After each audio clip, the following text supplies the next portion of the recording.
Ganda na ito ah. Ito ba yung bago ng habal? Ganda oh. Pula naman. Kay Heb Abi ba to? Ba't Heb? Ay, sir. Ganda na itong pula. Yes, sir. Mas maganda. Yung loob niya mas maganda. Tignan mo naman. Okay lang ba pumasok, sir? Pwede sir, pwede natin yung possibilidad. Ito oh. Leather seats na siya. Ito ba yung ano H6 na ginamit ko? Iba po siya, sir. Ano tawag dito? Ito po yung Jolion natin na HEB naman. Jolion. Yes, Jolion. But HEB? Ano yung HEB? Hybrid electric vehicle. Hybrid din to. Ito yung legroom niya. Ang laki rin pala ng legroom niya oh. Eh di ano to boss? Mas mura to. Mas mura sa H6 natin. Kasi yung H6 1 point ano yun di ba? Mga 1.8? 1.788. Oo, so masa 1.8 na. Ito, magkano na to? Nasa 1.588 naman po. 1.5 yung ganto. Powered seats na rin siya oh. Ganda ng pagkaka-leather oh. Dito na siya nagkaiba sa dashboard. May speedometer na rin siya dito oh, TFT. Naka-sunroof na rin. Halos ano pares din pala no. Ganda rin oh. Ganda na finishing oh. Touchscreen din to sir. Yes sir, touchscreen po yan. Oh, ganda oh. Parang sporty type siya. Pati yung compartment. Malaki rin yung compartment. Ayos itong habal ha. Meron silang 1.5 na version na ganito. Ganda nito. Parang gusto. Hiramin to ha. Gusto mo ba hiramin sir? Kapalit mo si A6 mo?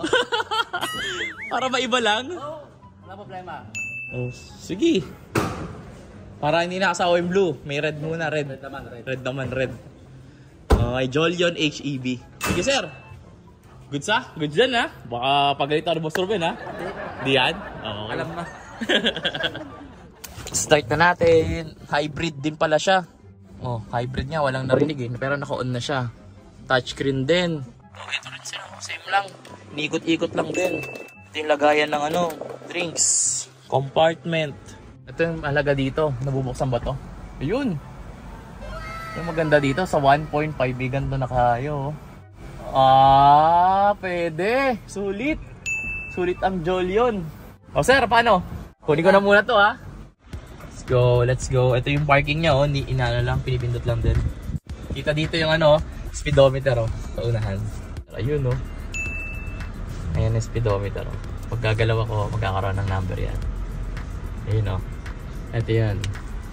Parang invisible, para hindi mo na tumingin dyan. Para hindi ka na ma-disturb. Ito, may iba naman. Pula naman tayo. Bait ang habal, no? Ito naman yung Jolion naman pala to. Ito, may charging port na rin siya dito. Ilagay mo yung cellphone mo, mag-charge na. Sana meron pang ano, yung habal yung tank. Ito, tsaka yung pick up. Ayun ang magaganda. Ito yun, oh. So, abangan natin yan, guys. Sana ma-testing din natin yun.